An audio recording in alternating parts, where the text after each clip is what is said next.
रात के सन्नाटे में जब पूरा गांव नींद की चादर में लिपटा था, दूर कहीं एक वीरान हवेली खड़ी थी। टूटी खिड़कियां, जाले से ढकी दीवारें और चारों ओर फैली उदासी। कहते हैं इस हवेली ने कई बार सुहागन दुल्हनों की चीखें सुनी थीं। गांव के लोग इसे दुल्हन हवेली कहते थे। नई दुल्हन एक श्रापित हवेली की दास्तान। भरी दोपहरी थी। गांव की गलियां फूलों और ढोल नगाड़ों से गूंज रही थीं। संदीप की शादी थी।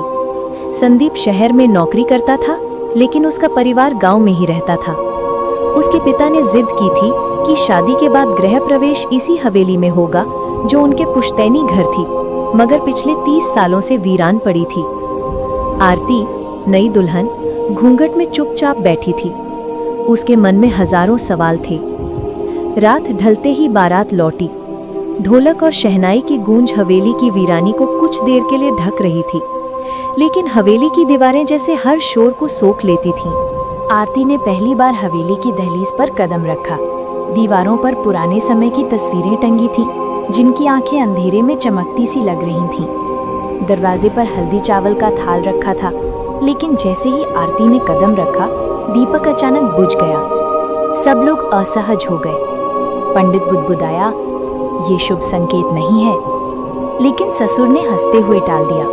पुरानी हवेली है, हवा से दीपक बुझ गया होगा। आरती ने देखा, जमीन पर कहीं हल्की सी लाल चुनरी का टुकड़ा पड़ा हुआ था, जैसे किसी ने जल्दबाजी में छोड़ा हो। कमरा सजाया गया था।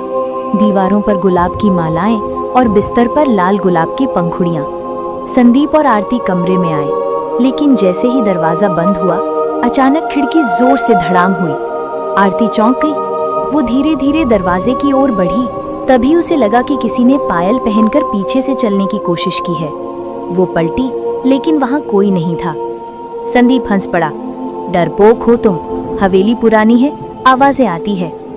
आरती चुप रही, लेकिन उसकी नजर आईने पर गई। आईने में सिर्फ वो और संदीप नहीं थे।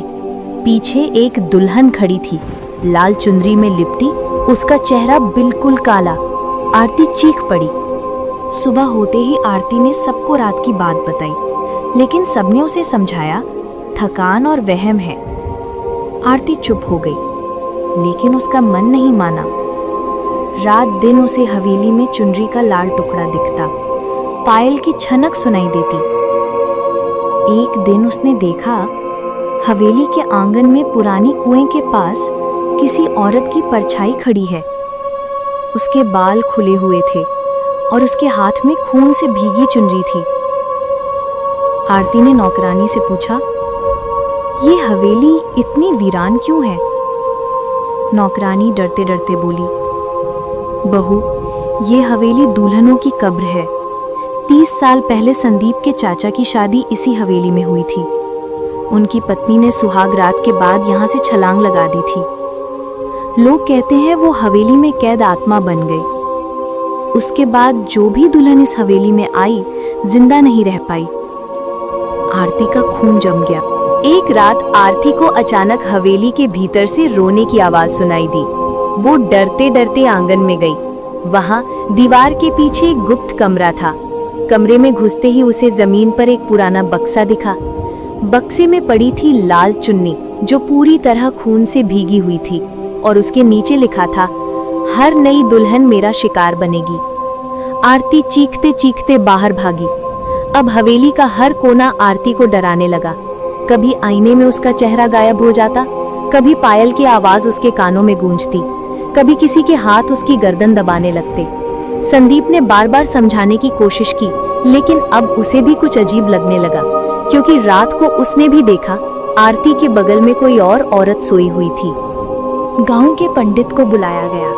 उन्होंने हवेली में पूजा की और कहा, ये आत्मा तब तक शांत नहीं होगी जब तक नई दुल्हन उसकी जगह नहीं ले लेती।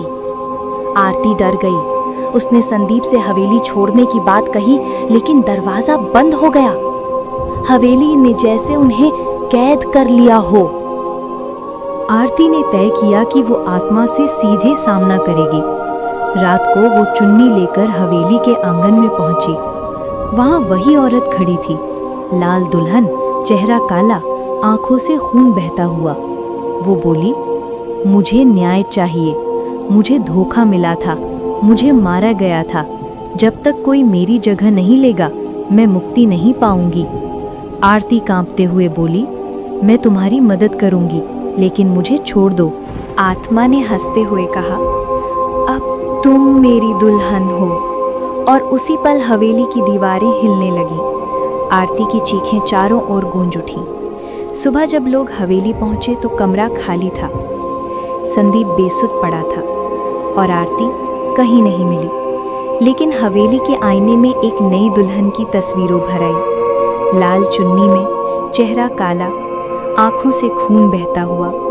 अब हवेली ने एक और नई दुल्हन कैद कर ली थी। समाप्त नहीं, बल्कि ये श्राप अब किसी अगली दुल्हन का इंतजार कर रहा है।